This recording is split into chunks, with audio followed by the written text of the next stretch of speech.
Apabila si bapa meninggal dunia, tanggungan nafkah ibu jatuh pada siapa? Rumah kebajikan, Baitul Mal.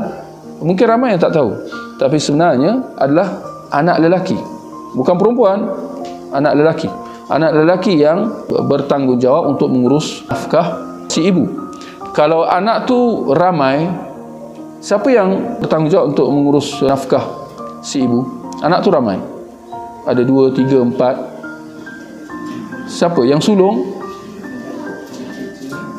Ya, padan muka yang sulung. Ya, tak, sebenarnya sama-sama mereka semua bertanggungjawab. Ya, sebab semua anak sama-sama bertanggungjawab. Jika mereka berganding bahu, itu yang terbaik.